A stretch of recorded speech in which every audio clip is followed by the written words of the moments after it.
Coach Dave. Front row, middle, Dave. Right, I know you can't get specific about injuries, but just some of the guys that are banged up, like Austin Mack and Baron Brown, and some of those guys, can you speak on just how important it is to get them back for the stretch run, and are you optimistic you might get some of those guys back? Yeah, certainly optimistic to get those guys back. It'll be good to get them back, and we were overly cautious probably a little bit last week, but yeah, looking forward to have those guys ready. And especially 10 games into a season, how do you feel about the overall health of your team and all the blowouts? How has that helped that situation? Well, I think we're fresh. I think we're healthy and fresh at this point of the year, which is great. Front row, middle, Joey.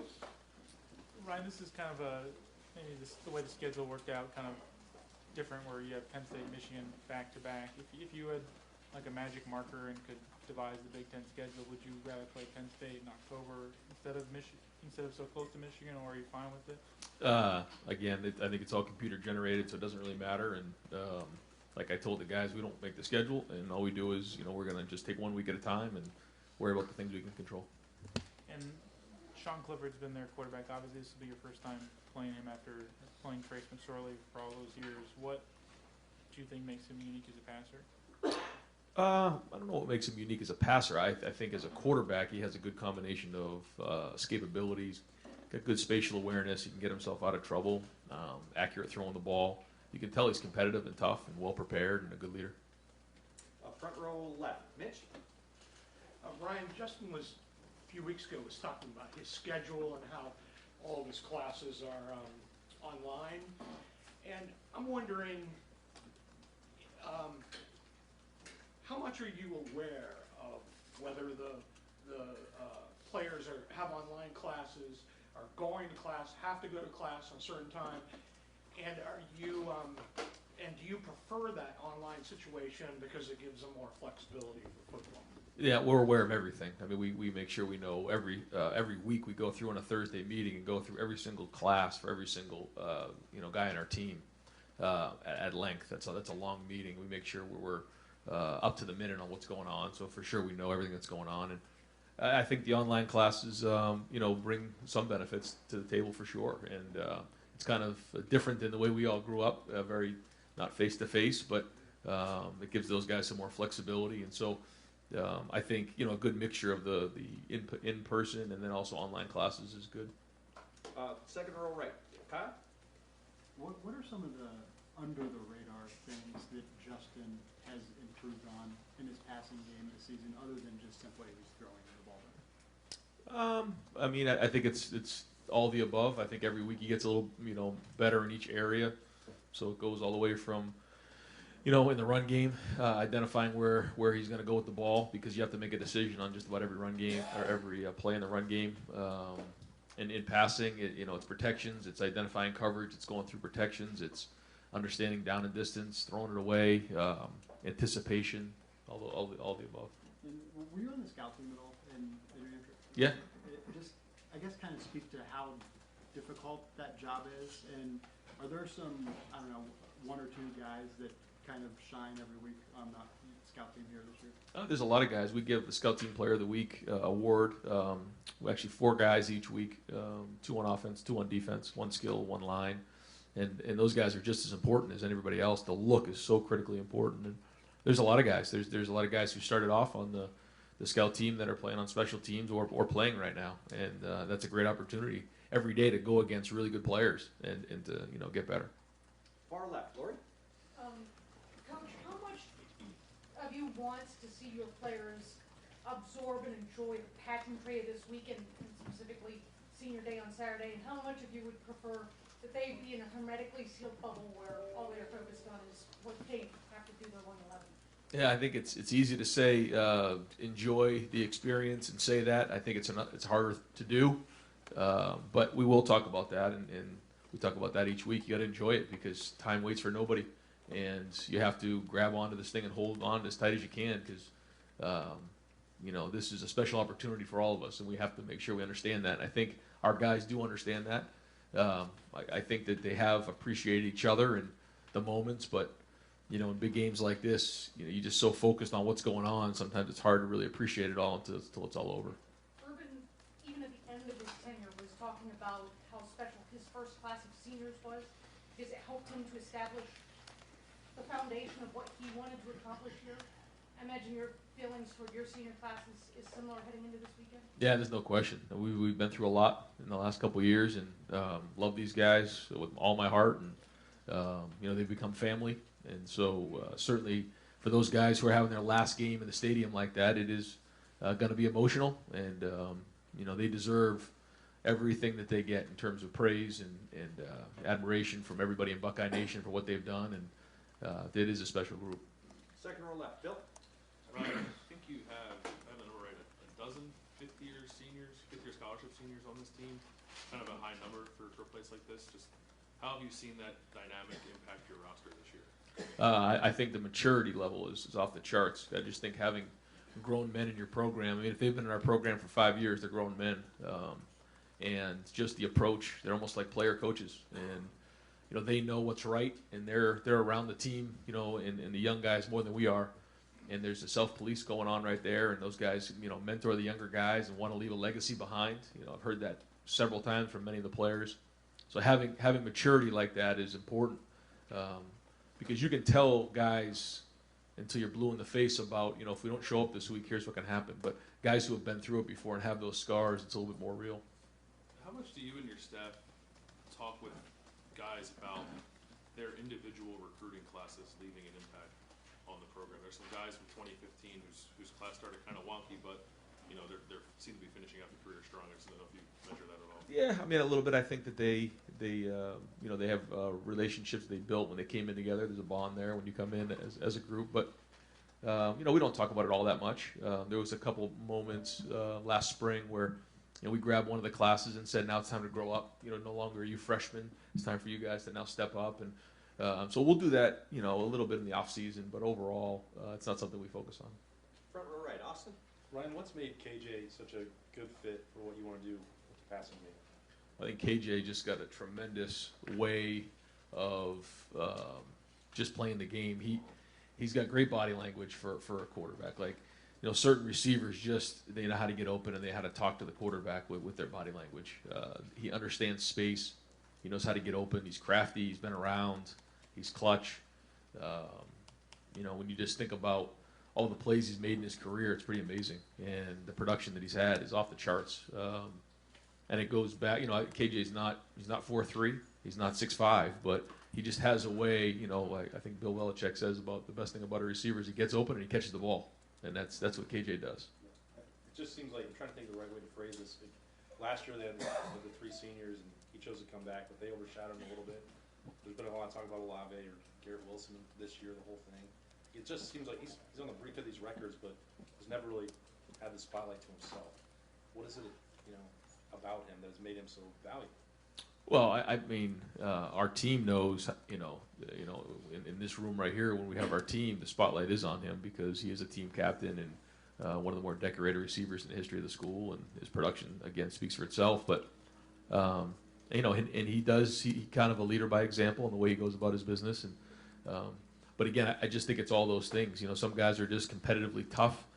They understand, again, how space works and how to get open and how to find the open window and how to win against man-to-man and all those things. That's KJ, and he's left a lot of that into that room, and there's a lot of those younger guys that have learned from him this year. Third row left, Dan. Ryan, you guys seem to be a little more aggressive passing the ball the last couple of games. Was any of that calculated looking ahead to this game and seeing how strong Penn State's run defense has been? No, not really. No, it was just something that was a focus coming off the bye week. Is we just wanted to do a little bit better job throwing and catching the ball, and also in some of those games we want to get the throws in a little bit earlier in the game if we think it's going to go the way it's been the last couple of weeks. And so typically in games that get a little lopsided, we have to run the ball a little bit more in the second half. And so when you look back on those games, you want to make sure that guys like KJ and guys like Ben and those guys are getting touches. So that's a little bit calculated going into those games. When you look at this Penn State defense, and I think they're number one right now in yards per carry allowed, how important is it for Justin to be ready to have to put the team on his back in that situation? Oh yeah, of course he has to. That's what he has to be ready for. That's what he's working for all week is to be in that game. And come down and win the game in the fourth quarter like JT Barrett did, like Dwayne Haskins did the year before. I mean, that's the game we're in. So it's going to take everything we have. Third row left, Edward. Ryan, was Chase Young able to practice the last couple of weeks, and if so, how much was he able to do? Yep, yeah, he's been practicing. He wasn't really involved in the game plan the last couple of weeks, but he has been practicing, and Larry's been doing some extra work with him on the field drill wise. But now he's right back to practicing with the defense. And what sort of pitch count, if any, is he on this week and the game on Saturday? No, he'll be playing. Far left, Matt. The stakes of this game are obvious with both teams. With a game like this, do you even have to bring that up? Is it all X's and O's? I mean, what a win would mean you're already in Indianapolis. Could you just talk about the dynamic of that and how much you talk about that versus this is just another game plan? Well, I think our team knows what's at stake. We've talked about that, but now it's time to just focus on Penn State. And this is a talent-equated game. We all know we've been in some games that we've had more talent than some of the other teams we've played. This is a team that talent equates. And so when that happens, it goes back to discipline, it goes back to fundamentals, it goes back to toughness, all of those things that come into play when your talent no longer matters. And so those are the things. And we got to do a good job putting a good game plan together, let the guys play, and then prepare them to go. And then the team who's more prepared will win the game. There's a lot of stuff that goes when you have a big game like this. ESPN's here, Fox is here, all this stuff. Is it more difficult coaching-wise to make sure everybody's focused? It sounds strange to say because it's such a big game, but with all the distractions, it's even senior day and things like that. Is that something you have to work on with the staff, or are you not worried so much about that? No, I mean, again, I think that goes hand in hand with being in Ohio State. When you're to where we are at this point of the year, it's expected. You're going to have a lot of eyes here, but a lot of eyes are on us every week. And I talked to the guys about that even last week. Being at Rutgers, maybe it didn't feel like that, but the whole nation was watching. And if you don't show up to play, then you put yourself at risk. So it's the same thing week in and week out. And certainly, if we knew we'd get to this point, we knew this game was going to be like this, so we're prepared. Front row right, Bill. I've asked you this before. You've been asked plenty of times. We thought maybe Cincinnati, we thought maybe Wisconsin, Michigan State, that this would be a game where you truly were tested. You're 10 games in and you really haven't been. At this point of the year, having gone through 10 games, how confident are you that when you are tested, if you're facing real adversity in the fourth quarter, this team is ready? Well, I think in the Wisconsin game, I mean, we were only up 3 points there in the third quarter, and I think that was the one time I can look back and say, yeah, we had adversity at that point. We responded. So I feel good about that. Now whether we do or not, that's going to be based on what happens in this game, and that's why you play the game to find out. But I look back on that moment as a point where our backs were against the wall and we did respond. And you mentioned that in this game, talent is equated. Could you kind of give a rundown of Penn State and what especially concerns you? What phases of their game? What players really concern you? Yeah, first off, James is an excellent coach and does a great job with the program and motivating everybody involved there, and has done that for a long time. He knows how to win in big games, prepare guys in all three phases. I think their coordinators are excellent. I think I do a really good job schematically, creating a lot of problems, but also being fundamentally sound. And then they have the players on offense. I think Clifford's playing really well. Hamler's more dynamic players in the country. I think Dotson's as good a wide receiver as there is in the Big Ten. And Freiermuth and some of those other guys are really talented as well. So I think you got a skill set over there, guys that can really hurt you. And then on defense, Micah Parsons is as talented as there is, again, in the conference. They do a good job up front with their front. They mix those guys in. Sean Spencer, D-line coach, does a good job of rolling those guys in and out. They got a lot of depth there. And then really those guys have played a lot of football. I mean, Reed has played a lot of football. There's a lot of guys in the back end who have some experience there. So when you combine the experience with the good coaching and the fundamentally, sound schemes, that they pose a major problem for us. And so it's going to be a big challenge. Second row right, Tony. Ryan, you talked about talent being equated. This will be probably the third time you've faced maybe the best run defense in the Big Ten. You've responded really well the first two times against Michigan State and Wisconsin, I'm guessing. I'm wondering what allows you to do that. You mentioned toughness. How much of that is in play when you're able to do this against defenses that don't normally allow that? Yeah, I mean, it's a challenge for us because they're very, very good at what they do. And You have to figure out ways schematically to go at them and figure out how you're going to defeat their schemes. But then at the end of the day, it comes back to what we talked about, which is toughness, and getting the game to the fourth quarter and then wearing them down, and then doing everything you can to go win the game in the fourth quarter. And that started in February, January. Exactly. Right behind him, Rob. You touched on this earlier, the quarterback-receiver relationship. Sometimes a quarterback has that guy who he focuses on. What makes that work? You've done this a long time with quarterbacks. Is there any danger in locking in and depending a quarterback on a certain guy, a Fields to an Olave or that? How do you work that through in practice? And Yeah, it's well, good and bad, I guess. Yeah, no, I think that's why we roll our receivers. That's why, whether it's 7-on-7 or teamwork, we roll those guys constantly. So everybody's getting work with each other. But you're not, as a quarterback, you're not just picking out your favorite receiver. I mean, it's all based on coverage. It's based on progressions. It's based on what the defense is giving us. And, if KJ Hill is the first read in the progression and he's open, then he's going to get the ball. And if he's not, then something's wrong. If he's not, then it goes on to the next guy. Now, part of that is, do you get open, especially versus man-to-man coverage? If it's zone, then you have to space it out. The timing has to be right. So those are all the conversations that go with it. And, guys do have, better chemistry with each other. That happens. But I think the more they play with each other, the better off it is. Yeah. Is that what creates the chemistry? Just that sort of, it works and so it continues to work? I think so. And I think the communication and the time they spend together talking about different things and, how much work they want to put into figuring out coverages and talking things out in the game plan helps as well. You spoke on this after the game. It's almost a catch-22. The better you guys have been collectively, it's hurt individual stats in a sense. How much of a tug is that for you to try to work through that whole thing? It's a challenge. It is what it is. It is. Yeah. Frustrating? No, it's not frustrating. I mean, shoot, it's a good problem to have. I'm sure people look at me like, what is he frustrated about? But it's, for those guys, I get it too. They're competitive. They want to be out there. They want to have production, and they are. They're producing at a high level. So there's a lot of football ahead of them, and they know that. They know that. In these games here, I mean, it's going to take everything we have to win the game. So very, very different than maybe the last couple of weeks. Second row middle, Bruce. In your 2 years here, the Penn State game has been unique, and you've been down by 2 scores in the fourth quarter both times. Take me through the dynamic of working with the guys upstairs, you as a play caller, communicating on the field. Is it different then than it is during the game because of the urgency, or what has to work in those moments for the dynamic to come together and for you to be able to do what you've done? Yeah, I mean, those games were no different other than the fact that we were down and looking to come back. I feel like in the last couple of years, we felt like we had good stuff. We just weren't executing great. In the first game, we turned the ball over.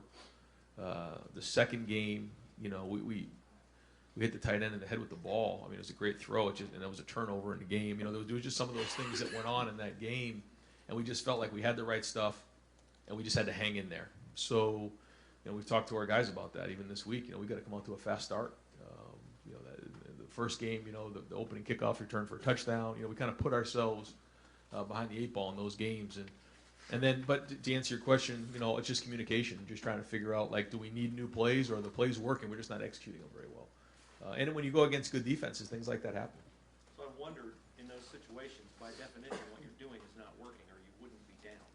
So are you, as a play caller in those situations, are you thinking, all right, what's on page 35 of the playbook rather than the first couple that I plan to use this week? Are you looking for something you haven't tried, or how do you make a judgment on, no, this is good, what we plan to do Monday, Tuesday, Wednesday will work, we just have to do it a little differently? Yeah, I think that's the art of coaching, is figuring out, is it the right thing that we just need to execute better, or is the play no good? And that's based on, the different styles of defense that you play against, and then measuring the plays that your guys know, and then, trying to, give the defense something new to look at. What's it been in these 2 games, like the play to Ben Victor and the JK screen pass, and those things that you have tried and they just work better? Those were executed well, but then there were also a lot of calls in there that, we wish we had back, that really schematically weren't great, and then some other ones that were pretty good ideas that we didn't execute, and then sometimes it's just the defense playing well. This is, again, a very well-coached defense, and they've been the last couple of years, they've been really good on defense. So It's going to be hard. It's going to be give and take, and you can't panic because we've had so much success that when we hit a little bit of adversity, we can't start reeling. We just have to hang in there and keep swinging at it, and we'll crack it. Second row left, Ari. Ryan, you said this is a talent-equated game, and I believe that's the first time you've said that this year. This is the most talented roster that you guys have faced. I'm wondering, does that change the way that you guys prepare for a game in any way? And when you get into a situation where you're facing an opponent, and now a string of opponents probably that are going to have enough talent to give you guys a battle, is your gut instinct to open things up, try new things, do new things, or is it to do what you do best and do it better? Like, how does your mindset as a coach change when you're playing a team that has that talent? Well, I just think every play matters, every yard matters, every series matters. You just have to make sure you understand how important every play is in a game like this, more than anything else. Because in maybe some of those other games, it's like, well, if you didn't get it that series, we'll get the ball back here pretty quick, we'll be okay. But that's not the case in something like this. We mentioned it just coming off of the game, on Saturday. You turn the ball over like we did and they score a touchdown, that could be the difference in the game. That was the difference in the Indiana game last week. And so we just have to be mature enough to understand how important every series, every play is, and that it might just be one play that changes the game. And I can't really say that maybe we've been in a game where that's been the case this year. So understanding that for as coaches, but understanding that as players is going to be huge.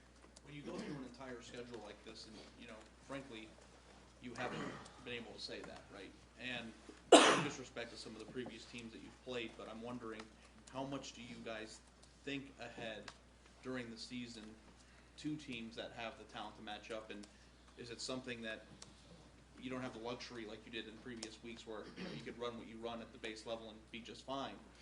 Are you preparing for games like this weeks in advance, thinking about ways to get an edge when the talent might be close to equal? Yeah, and we don't even it doesn't matter who we're playing. I mean, we spend a lot of time game planning and respect everybody, and try to change it up and mix it up. And a great example of that is doing an onside kick, a couple weeks ago. And so if it's there, we're going to be aggressive. We're going to go after it. So, it's one of those things. You build your offense, defense, and special teams as the season goes on. You just get stronger and stronger and stronger. Just all you really focus on is that game. You start getting ahead of yourselves. That's where you get yourself again in trouble. So. You certainly want to build it up and kind of build your packages up as you go, but at the same time, it's all about winning that game at that moment. Far left, Clark. Move over here to the right, Don. That's the first time I heard that. Coach, when you look at them, just what jumps out on tape, and what's this week like game planning against a club like this? Yeah, it's a lot of hours. It's a lot of work. No stones unturned, and it's our job as coaches to give the guys a good plan, to let them play fast and be schematically sound. But what jumps off the tape is how strong and physical they are. They do a good job of making sure that they're fresh. They roll guys, and they got an edge to them. How about the 12th man? Any message for the fans this week? Oh man, yeah. I mean, this is for so many reasons. This is the biggest one of the year, and we need everybody in the seat. We need everybody really loud. Make it really hard for their offense to communicate. They're going to do a lot of checking at the line of scrimmage and communicating. So we need everybody. Every time Penn State has the ball, we need them to be as loud as they possibly can. It doesn't matter whether it's third down, doesn't matter what it is, because every play they're trying to communicate. They're trying to tell the line what the play is. They're going to try to tell the receivers what the play is, change plays, and that gives them an advantage. But if our crowd's loud, it makes it very hard for them to communicate that. So, yeah, I mean, anything we can do to be as loud as possible, that will make it harder for them. And then this is what an opportunity to go out and send our seniors out the right way as their last time playing in the Horseshoe, and I know that means a lot to everybody in Buckeye Nation, and it's going to mean a lot to our team to see everybody out there loud and ready to roll at noon. Right behind him, Clay. Last 3 games in the series have been decided by a combined 5 points. JK was asked after the Rutgers game about, these are probably going to be 4-quarter games the next 2 weeks, 3 weeks, whatever. And he said, well, who says it's going to be a 4-quarter game? Do you appreciate that confidence? Oh yeah, for sure. JK's played a lot of football. He knows exactly what we're into this week. But I think he's excited to play in 4 quarters. It's been a couple weeks since he's been able to do that. So he's obviously very competitive and can't wait to play in the game. He's looking forward to it. Front row right, Tim? Yeah, two quickies. Number one, talking about the playbook, et cetera. How deep have y'all gone into your playbook, either page-wise or gigabyte-wise? I don't even know if you keep it on a real book anymore, but and is there a propensity to always keep stuff available? I know there is, but I mean, Yeah. speak to that. I mean, you're 10 games into the year. How much more could there be in this book? I mean, yeah, we have most of the stuff in. You always look in a weekly, game plan, trying to figure out ways to tweak things here and there, or change the looks up, or come up with some new things here and there. And again, so much of it is based on the guys that you have, and every year it takes a different journey, And when you think about 2 years ago, you think about last year, you think about now. I mean, there's certain things that are in common, but it's very different too. Just some of the schemes that we've run, and again, I think that's good coaching, is being able to recognize what your guys do best, and then adapting from there. But it seems like y'all always come up with an answer the last several years, Ryan. I mean, do you have that sense when you're standing there, when you're talking, to you guys on the headphones, that there is an answer? Yeah, and I think that's part of it too. Is if you have too much stuff, all of a sudden you can't execute it very well. If you have not enough stuff, then you get into a game and you're like, oh man, we don't have anything here, and that's a bad feeling too. So again, that balance is really critical in a game like this. You want to allow them to play fast and not have too much stuff, but have enough ammunition. And another quickie, the moment against Wisconsin, moment of truth, so to speak, early third quarter, early in that game against Michigan State, when they were throwing haymakers too, defensively and stuff. What were the conversations like between you and the guys upstairs? Were you impressed by how y'all were handling things? I mean, was it cool and calm like air traffic controllers, or was anybody screaming? What was it like? If anybody was screaming, it was probably me. I think everybody was pretty calm at that moment. I think we knew what we were going to get ourselves into, and what you can't do is panic in those moments, and you just have to keep swinging away at it and have confidence that it's going to crack, that you have the right things, and it's really just figuring out what are they in, what plays do we like, and then at that moment, all right, guys, let's get the guys together and talk to them, and that's really what it comes down to. Got time for a couple more. Front row left, Doug? Ohio State in 16, 17, and 18 moved a veteran guard to center for 1 year. You have a younger guy, a third-year guy at center now. You have a true freshman backing up at center. You have a highly rated center recruit coming in here. Did you guys want to change something in terms of trying to develop younger centers rather than relying on moving some guys late? I mean, again, I wasn't there. I wasn't here then, so I know that Harry Miller has done an unbelievable job of getting himself to a point where he's highly functioning as a center, which for a freshman is unheard of, really. And so he's doing a great job. Josh has played center since I've been here. He really didn't play guard, and so it kind of just depends on your roster and the kind of dynamic you have in that room. But if you feel like you have a young guy that you want to develop at center, I think it's best to get him at center and let him learn, because he's got to make all those calls. And then as he gets older, you can always move him. It's hard to move a guard to a center. That was hard on Mike Jordan last year. He did a great job, but it's a lot easier to move a center to a guard, in my opinion, than it is the other way around. How do you guys decide who you're going to send out to catch a punt?